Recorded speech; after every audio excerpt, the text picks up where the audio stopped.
Hi hello ನಮಸ್ಕಾರ ಸ್ನೇಹಿತರೆ, ನಾನು ನಿಮ್ಮ ಪ್ರೀತಿಯ ಸಹನ ರಮೇಶ್ ಕುಕಿಂಗ್ ಬ್ಲಾಗ್ಗೆ ಸ್ವಾಗತ. ಎಲ್ಲರೂ ಹೇಗಿದ್ದೀರಾ? ಐ ಹೋಪ್ ಚೆನ್ನಾಗಿದ್ದೀರಾ. ಯಾರೆಲ್ಲ ಇನ್ನೂ ನನ್ನ ಚಾನಲ್ನ ಸಬ್ಸ್ಕ್ರೈಬ್ ಆಗಿಲ್ಲ ದಯವಿಟ್ಟು ಸಬ್ಸ್ಕ್ರೈಬ್ ಆಗಿ ಹಾಗೂ ಬೆಲ್ಲೈಕನ್ ಮೇಲೆ ಕ್ಲಿಕ್ ಮಾಡೋದನ್ನು ಮರಿಬೇಡಿ. ನಾನಿವತ್ತು ಮನೆಯಲ್ಲೇ ರಸಮ್ ಪೌಡ್ರ್ ಹೇಗೆ ಮಾಡ್ಕೊಳೋದು ಅಂತ ಹೇಳ್ಬಿಟ್ಟು ಹೇಳ್ಕೊಡ್ತೀನಿ.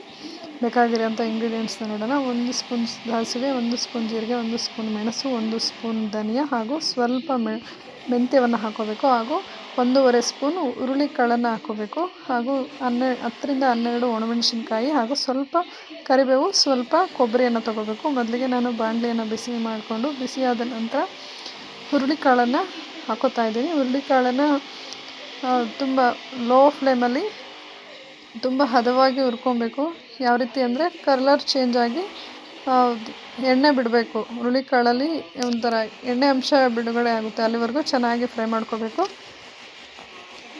ಇದು ಹುರುಳಿಕಾಳು ರಸಮ್ ಪೌಡ್ರ್ ಆಗಿರೋದ್ರಿಂದ ಹುರುಳಿಕಾಳು ಮೇಯ್ನ್ ಇಂಗ್ರೀಡಿಯೆಂಟ್ಸ್ ಆಗುತ್ತೆ. ಹುರುಳಿಕಾಳನ್ನ ಚೆನ್ನಾಗಿ ಹುರ್ಕೊಂಡ ನಂತರ ನಾನಿವಾಗ ಒಣಮೆಣ್ಸಿನ್ಕಾಯಿನ ಹಾಕೋತಾ ಇದ್ದೀನಿ. ಒಣಮೆಣ್ಸಿನ್ಕಾಯಿ ಬೇಗನೆ ಫ್ರೈ ಆಗೋದ್ರಿಂದ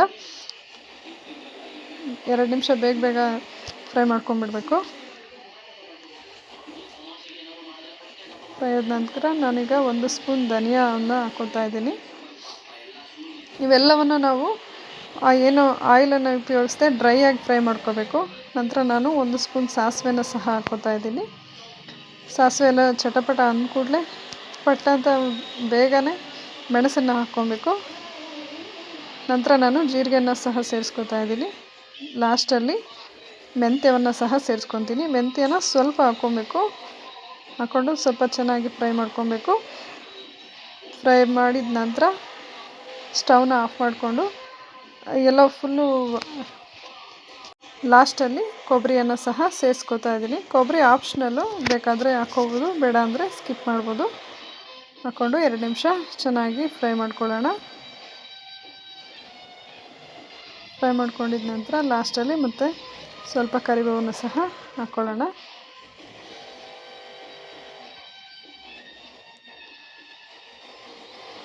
ಕರಿಬೇವು, ಕೊಬ್ಬರಿ ಎಲ್ಲ ಹಂಗೆ ಬೇಗನೆ ಫ್ರೈ ಆಗೋದ್ರಿಂದ ನಾನು ಸ್ಟವ್ನ ಆಫ್ ಮಾಡಿ ಹಾಗೆ ತಣಿಯೋದಕ್ಕೆ ಬಿಡ್ತೀನಿ. ಅದರ ನಂತರ ಇವಾಗ ಮಿಕ್ಸಿ ಜಾರ್ಗೆ ರುಬ್ಕೊಳೋದಕ್ಕೆ ಹಾಕೋತಾ ಇದ್ದೀನಿ. ಫುಲ್ಲು ತಣ್ಣಗಾಗಬೇಕು. ಫುಲ್ ಆರಿದ ನಂತರನೇ ನೀವು ರುಬ್ಕೊಬೇಕು. ನೋಡಿ ರುಬ್ಕೋತಾ ಇದ್ದೀನಿ. ರುಬ್ಕೊಂಡ್ರ ನಂತರ ಮನೆಯಲ್ಲೇ ರುಚಿಯಾಗಿ ಮಾಡುವಂತಹ ಒಂದು ರಸಮ್ ಪೌಡರ್ ರೆಡಿ ಆಯಿತು.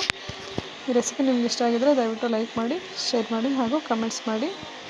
ಯಾರೆಲ್ಲ ಇನ್ನೂ ನನ್ನ ಚಾನಲ್ನ ಸಬ್ಸ್ಕ್ರೈಬ್ ಆಗಿಲ್ಲ ದಯವಿಟ್ಟು ಸಬ್ಸ್ಕ್ರೈಬ್ ಆಗಿ ಹಾಗೂ ಬೆಲ್ಲೈಕನ್ ಮೇಲೆ ಕ್ಲಿಕ್ ಮಾಡೋದನ್ನು ಮರಿಬೇಡಿ.